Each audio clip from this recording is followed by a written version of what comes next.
Good evening, folks. This is Greg Judy at Green Pastures Farm. We're doing an evening move here almost all the way to December now. It's November 28th. And what we did is Isaac and Connor made a lane along this woods over here. And we're dumping them into about 10 acres tonight. So they're on a big paddock. They'll be able to tip this off really nice. And we'll have, well, look at that steer. Whew.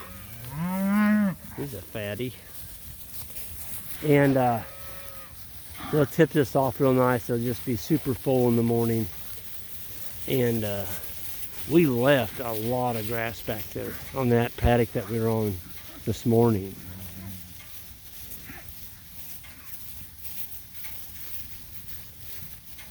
So, yeah, here we are almost December. We're just got grass. I mean, look at this. We were here 30 days ago, and it grew back. It grew back 6 to 8. Some of this may be 10 inches of growth on here. All that was grown back basically in the month of November. Typically, we don't get a lot of regrowth in November. It's pretty much done by the middle of October. But by keeping the plants taller, grazing less off per pass, the plants have a huge solar collector left when you leave the paddock. And guess what? They grow back quicker. Even in late fall, you can get another grazing across your farm. That is worth a ton of money. Ton of money.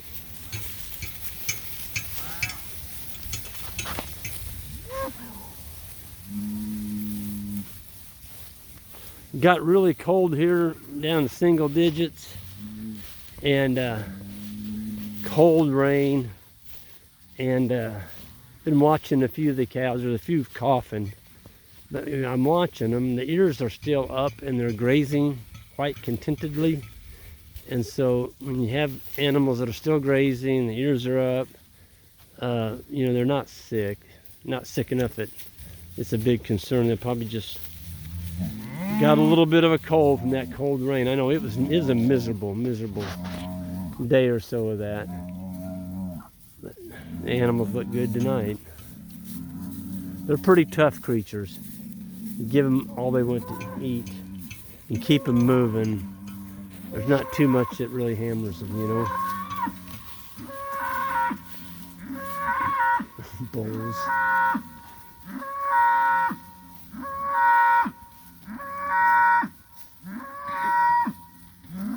Man, that bull, he's letting everybody know that he's a bull. There's a nice young bull.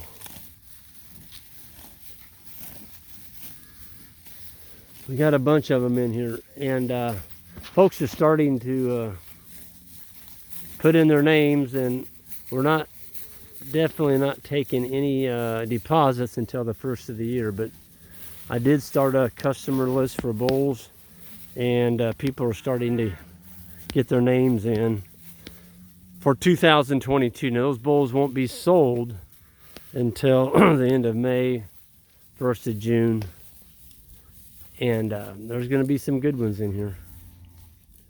So if you got, you know, 13, 14, 1,500 pound cows, and you want to convert back to making money again on grass, but your cows are about 2 or 3 frame sizes too big, you need to put a, you know, 1,000, 1,200 pound bull on them.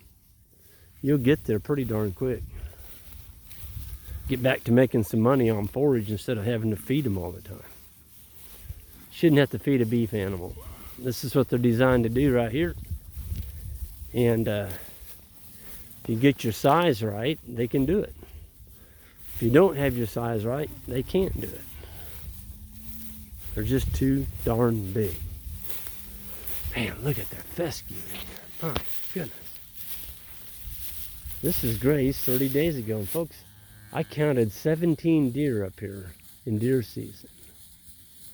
So this has been being grazed by deer. Lots of deer.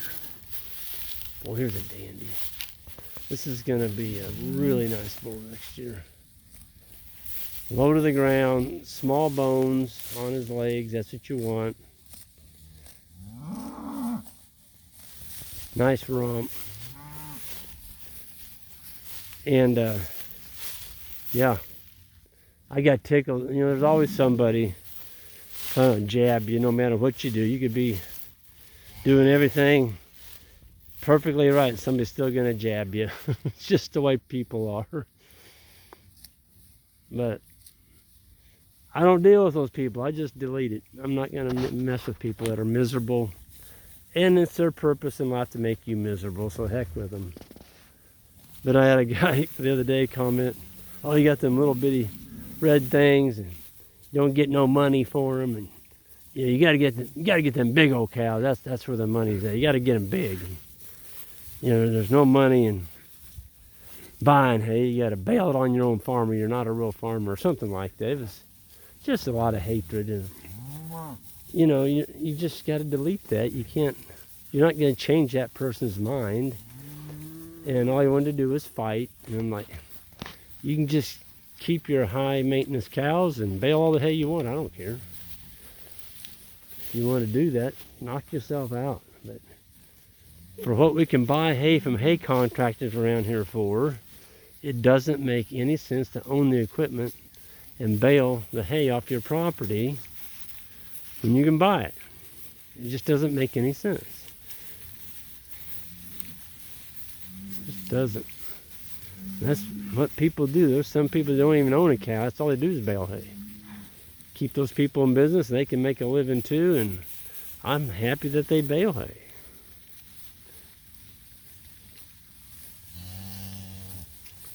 To get your animals this size, there's not a whole lot of hay that needs to be fed if you're stocked accordingly, you know, if you're not overstocked. Oh, there's that pretty. That's Grandma's calf. Look at that. She is a pest. There's only one other calf in here, or cow, that you can just pet. I don't know why she's so tame, but she's always been that way. If somebody comes to our farm to pet a cow, I'm like, well, I got to go find those two. The rest of them are super, super gentle, but they're cows. You know, they're not dogs. They're almost as gentle as dogs.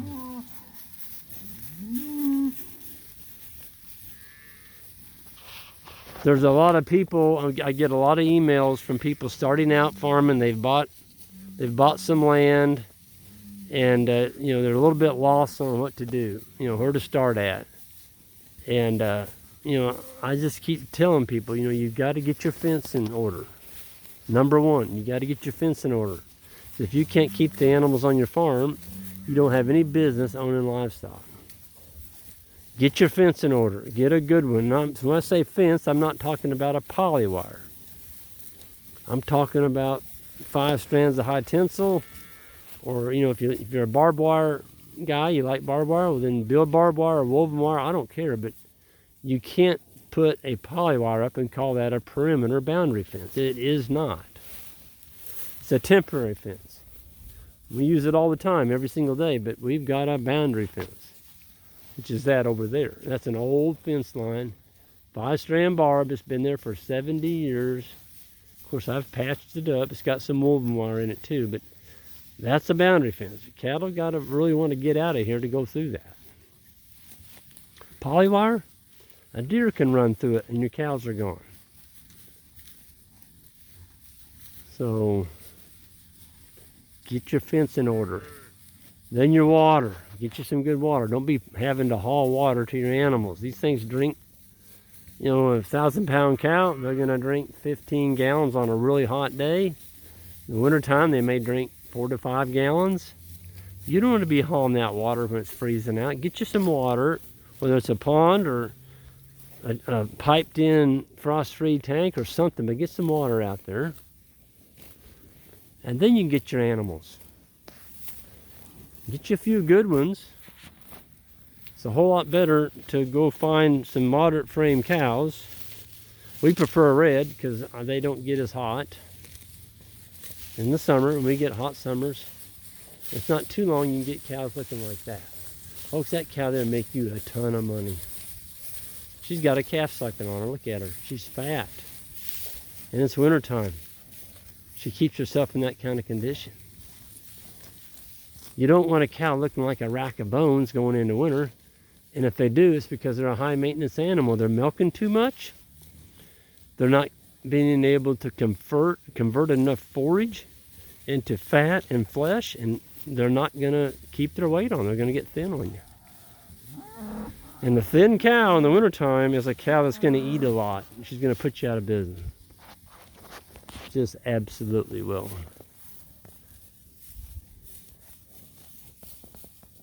Gosh, this is just so beautiful to watch them all. They're just chowing down. You know, you hear that rip noise? You know what that sounds like? That's, it goes like this. Ka-ching, ka-ching, ka-ching, ka-ching. Those are pounds. Those are pounds going on, grown by sunlight, of all things. I mean, these things, look at them. That cow's fat. She's had a calf. Looks like she's ready to have another calf. She's just fat. Got her winter hair coat on. Look at that. She's got a calf sucking on her. The bull's fat. They have a waddle. They have a good waddle in their ass when they walk away from you. You want a waddle. There's Grandma. Look at her. She looks really good. There's Grandma. Her hair's even slick. She's got kind of a shine. 21-year-old cow. Oh no, there's no money in them smaller cows. She's had 19 calves. Oh, there's no money in them smaller cows. My butt. Look at that. 19 years old. She's paid for herself about 10 times over. So, folks, don't listen to the naysayers. They're all going to try and prove you wrong. And they want your company to join them because they're not making any money and they're not very happy about it. They don't know what they're doing wrong, but they're probably not going to change. So if you're looking for somebody to embrace what you're doing out there because you're different, it's not going to happen. It's just not. You're not going to have any company. So you've got to be willing to stand out on the edge of the cliff, feel the air and the breeze in your face, and keep going forward because you know it's the right way. Don't walk off the cliff. I didn't mean that. Keep going the direction that you're going because you know it's right. I mean, you're making money. You're not going to go broke. The banks are not longer telling you what to do. And the cow herd is supporting itself. You don't need a town job in town to support this cow herd. They're supporting you, and that's the way it should be. You shouldn't have to work in town to support your cow herd, period. And if you do, you got the wrong kind of genetics, period. So with that, I'm going to end the night looking at this beautiful, look at this cow. Golly. Folks, look how low to the ground her belly is. You get a herd of those and you're going to be in tall cotton. That cow can look at grass and get fat, and that's what you want. So with that, I'm going to go ahead and sign out of here. Hit that subscribe button all the way out. I'm going to go join my young men. And Jan's got a wonderful dinner planned for us tonight. And we're going to go partake of Jan's cooking. Y'all have a good one.